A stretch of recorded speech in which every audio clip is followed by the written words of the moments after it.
नमस्कार दोस्तों, साइंस के टॉप एमसीक्यू की सीरीज में आज हम कोशिका से संबंधित महत्वपूर्ण प्रश्नों पर चर्चा करने वाले हैं। और दोस्तों, ये क्लास आपके लिए वन रक्षक, एमपी पटवारी और एमपी पीएससी के लिए अति महत्वपूर्ण क्लास होने वाली है। तो सबसे पहला क्वेश्चन आपके सामने आता है कि सेल नाम किस वैज्ञानिक ने दिया। मोस्ट इंपोर्टेंट क्वेश्चन है, कई बार परीक्षा में पूछा गया कि सेल, ये जो कोशिका नाम है, ये किसके द्वारा दिया गया। तो दोस्तों याद रखना है, ये दिया गया रॉबर्ट हुक के द्वारा। या फिर सीधा सीधा क्वेश्चन ये पूछ सकता है कि जो आपकी कोशिका है, इस कोशिका की खोज किसने की। तो याद रखना है, जो कोशिका की खोज है, ये कोशिका की खोज किसने की, तो रॉबर्ट हुक के द्वारा की गई है आपकी कोशिका की खोज। लेकिन दोस्तों अगर आपसे पूछे कि सबसे पहले जीवित कोशिका की खोज किसने की, सबसे पहले जीवित कोशिका की खोज किसने की, तो याद रखना है जीवित कोशिका की खोज ल्यूवेन हुक के द्वारा की गई है। दोस्तों कोशिका की खोज तो रॉबर्ट हुक ने की थी, लेकिन ये आजीवित कोशिका थी। लेकिन जो जीवित कोशिका है, वो जीवित कोशिका की खोज किसके द्वारा की गई, तो ये ल्यूवेन हुक के द्वारा की गई।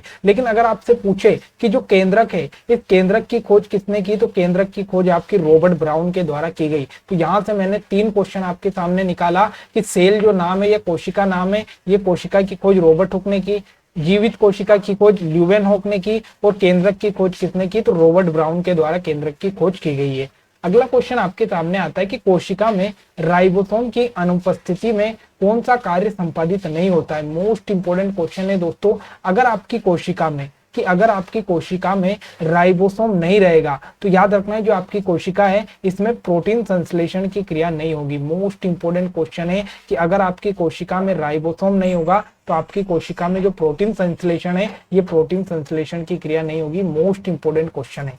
अगला, यदि माइटोकॉन्ड्रिया काम करना बंद कर दे तो कोशिका में कौन सा कार्य नहीं होगा। मोस्ट इंपोर्टेंट क्वेश्चन है। जो माइटोकॉन्ड्रिया है, अगर ये काम करना बंद कर दे तो आपकी जो कोशिका है, ये भोजन का ऑक्सीकरण नहीं करेगी। मोस्ट इंपोर्टेंट क्वेश्चन है दोस्तों। और जो माइटोकॉन्ड्रिया है, ये माइटोकॉन्ड्रिया आपकी कोशिका का सबसे इंपॉर्टेंट भाग माना जाता है। अगर ये काम करना बंद कर दे तो आपके भोजन का जो ऑक्सीकरण है, ये कोशिका के द्वारा नहीं किया जाएगा। अगला, कोशिका का ऊर्जा गृह या पावर हाउस किसे कहते हैं। ये भी इंपॉर्टेंट क्वेश्चन है, कई बार परीक्षा में पूछा गया। तो याद रखना है जो कोशिका है, इस कोशिका का ऊर्जा गृह या पावर हाउस किसे कहते हैं, तो ये माइटोकॉन्ड्रिया को कहते हैं। माइटोकॉन्ड्रिया को कहते हैं। और दोस्तों याद रखना है, इस माइटोकॉन्ड्रिया के पास डीएनए, खुद का डीएनए होता है। ये भी आपको याद रखना है कि कोशिका के अंदर जो माइटोकॉन्ड्रिया होता है, इस माइटोकॉन्ड्रिया में खुद का डीएनए होता है। अगला, कोशिका में प्रोटीन संश्लेषण कहां पर होता है, तो याद रखना है अभी मैंने आपको बताया था कि कोशिका में जो प्रोटीन संश्लेषण का काम है,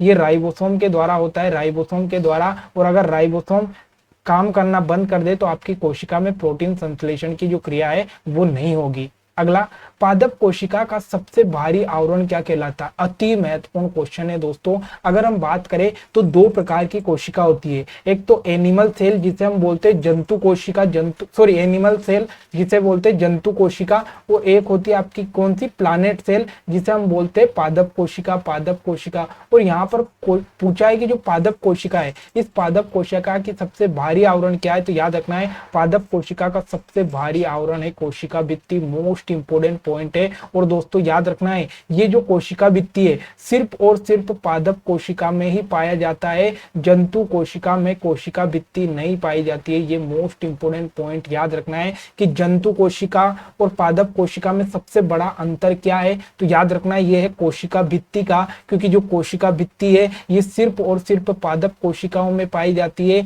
ना कि जंतु कोशिका में पाई जाती है। अगला क्वेश्चन, कोशिका द्रव में उपस्थित महीन झिल्लीदार और अनियमित नलिकाओं का घना जाल क्या कहलाता है। मोस्ट इंपोर्टेंट क्वेश्चन है दोस्तों कि आपकी जो कोशिका द्रव है, इस कोशिका द्रव में एक झिल्लीदार और अनियमित नलिकाओं का एक जाल होता है। और इसी जाल को अपन ने क्या नाम दिया, तो इसे बोला जाता है अंतःप्रदर्वी जालिका। मोस्ट इंपोर्टेंट क्वेश्चन है, अंतःप्रदर्वी जालिका इसको बोला जाता है। तो ये इंपोर्टेंट क्वेश्चन आपको यहाँ से याद रखना है।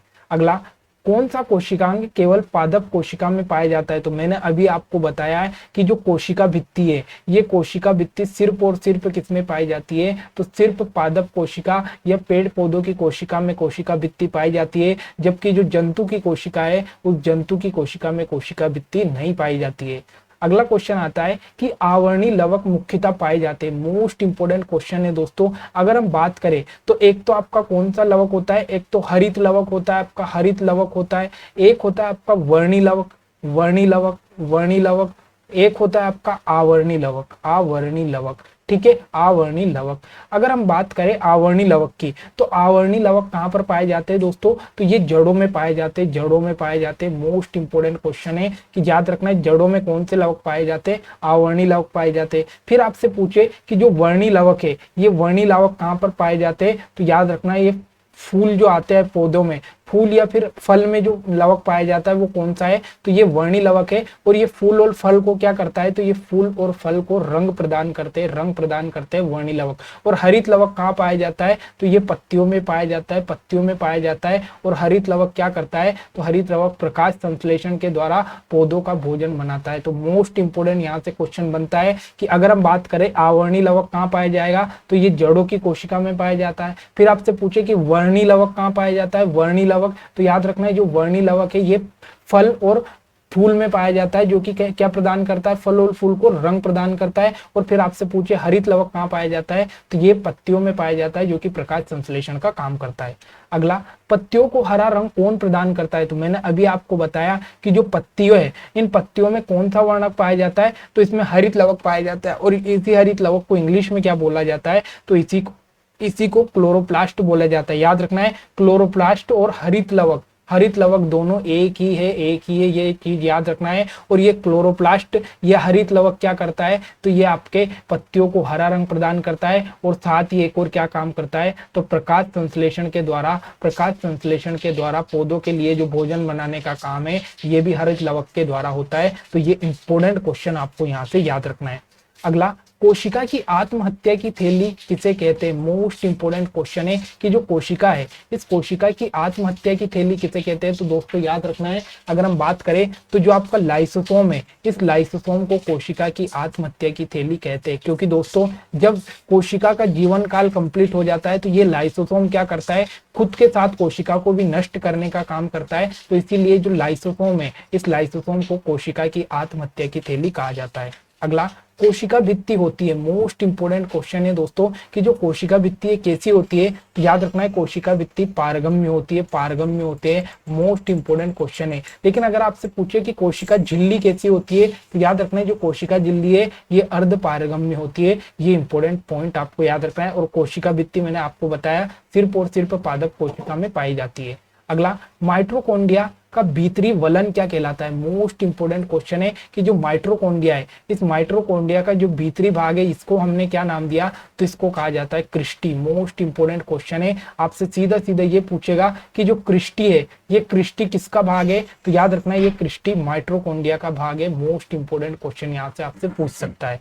अगला, जीवद्रव्य शब्द का सर्वप्रथम प्रयोग किसके द्वारा किया गया है, तो याद रखना है जो जीवद्रव्य है, इस जीवद्रव्य का सबसे पहले जो प्रयोग किया है वो किसने किया है, तो जीवद्रव्य शब्द दिया है पुरकिंजे ने। मोस्ट इंपोर्टेंट क्वेश्चन है कि जो जीवद्रव्य शब्द है इसका सबसे पहले किसने उपयोग किया, पुरकिंजे ने। लेकिन दोस्तों अब यहाँ पर आपके मन में ये आ रहा होगा कि आखिर ये जीवद्रव्य होता क्या है, जीवद्रव्य होता क्या है। तो दोस्तों अगर हम बात करें तो जो आपकी कोशिका है, इस कोशिका के अंदर दो प्रकार के द्रव्य पाए जाते हैं। एक तो आपका केंद्रक के अंदर द्रव्य भरा होता है, केंद्रक द्रव्य कहलाता है। केंद्रक के अंदर जो द्रव्य होता है उसे केंद्रक द्रव्य कहते हैं। और एक आपका कोशिका के अंदर जो द्रव्य होता है उसे कोशिका द्रव्य कहते हैं, कोशिका द्रव्य कहते हैं। और दोस्तों ये कोशिका द्रव्य और केंद्रक द्रव्य दोनों मिलकर क्या बनाते हैं, तो ये दोनों मिलकर जीव द्रव्य बनाते हैं। और जीव द्रव्य शब्द सबसे पहले पुरकिंजे के द्वारा दिया गया है। अगला, जीवन का भौतिक आधार किसे माना गया, मोस्ट इंपोर्टेंट क्वेश्चन है। तो याद रखना है जो जीवन का भौतिक आधार है ये किसे माना गया, जीव द्रव्य को माना गया। सबसे इंपोर्टेंट क्वेश्चन तो याद रखना है कि जो जीव द्रव्य है, इस जीव द्रव्य को जीवन का भौतिक आधार माना। और किसके द्वारा माना गया, तो हक्सले ने ये बात कही है, हक्सले ने कि जो जीव द्रव्य है, ये जीव द्रव्य जीवन का क्या है, तो जीवन का भौतिक आधार है मेरे दोस्त। ये इंपोर्टेंट क्वेश्चन और ये बात हक्सले के द्वारा की गई है। अगला, अंतःप्रद्रव्य जालिका की खोज किसके द्वारा की गई, अति महत्वपूर्ण क्वेश्चन है कि जो आपकी कोशिका का एक भाग है अंतःप्रद्रव्य जालिका, और अंतःप्रद्रव्य जालिका की खोज किसके द्वारा की गई है, तो याद रखना है ये खोज पोर्टर के द्वारा की गई है, पोर्टर के द्वारा की गई है। मोस्ट इंपोर्टेंट क्वेश्चन है, याद रखना है अंतःप्रद्रव्य जालिका की खोज किसने की, पोर्टर के द्वारा की गई है। अगला, निम्नलिखित में से सबसे छोटी कोशिका कौन सी है? मोस्ट इंपोर्टेंट क्वेश्चन है दोस्तों कि सबसे छोटी कोशिका आपसे यहाँ पर पूछिए और सबसे छोटी कोशिका कौन सी है, तो ये है माइकोप्लाज्मा। मोस्ट इंपोर्टेंट क्वेश्चन है कि जो माइकोप्लाज्मा है ये सबसे छोटी कोशिका है, सबसे छोटी कोशिका। लेकिन अगर आपसे पूछे कि सबसे बड़ी कोशिका कौन सी है, सबसे बड़ी कोशिका कौन सी है, तो जो शुतुरमुर्ग है, शुतुरमुर्ग है, इस शुतुरमुर्ग का जो अंडा है, शुतुरमुर्ग का जो अंडा है ये सबसे बड़ी कोशिका है। तो याद रखना है सबसे छोटी कोशिका माइकोप्लाज्मा, सबसे बड़ी कोशिका शुतुरमुर्ग का अंडा। लेकिन अगर आपसे पूछे कि सबसे लंबी कोशिका कौन सी है, तो सबसे लंबी कोशिका है तंत्रिका तंत्रिकी कोशिका, तंत्रिका तंत्रिकी कोशिका, तंत्रिका तंत्रिकी कोशिका। ये इंपॉर्टेंट क्वेश्चन यहाँ से आपसे बन सकते हैं, तो ये बात आपको याद रखना है, ठीक है। तो सबसे छोटी कोशिका माइकोप्लाज्मा, सबसे बड़ी शुतुरमुर्ग का अंडा, सबसे लंबी तंत्रिका तंत्रिकी कोशिका, ये इंपॉर्टेंट क्वेश्चन यहाँ से बन सकते हैं। अगला क्वेश्चन, कोशिका का आणविक जीव विज्ञान केंद्र कहां पर स्थित है? मोस्ट इंपोर्टेंट क्वेश्चन है आपका आपके सभी कॉम्पिटिटिव एग्जाम की दृष्टि से कि कोशिका का जो आणविक जीव विज्ञान केंद्र है ये कहां पर स्थापित किया गया। तो याद रखना है दोस्तों इसे हैदराबाद में स्थापित किया गया, कोशिका का आणविक जीव विज्ञान। मोस्ट इंपोर्टेंट क्वेश्चन है, ठीक है। तो दोस्तों ये आज के कोशिका से बनने वाले अति इंपॉर्टेंट क्वेश्चन है जो लगातार एग्जाम में रिपीट होते हैं और जहां से लगातार एग्जाम में क्वेश्चन बने। तो आशा करता हूं कि आज की क्लास आपको बेहद अच्छी लगी होगी। अगर क्लास अच्छी लगे तो लाइक कमेंट शेयर करना ना भूले। मिलते हैं अगली क्लास में एक नए टॉपिक के साथ, तब तक के लिए जय हिंद जय भारत।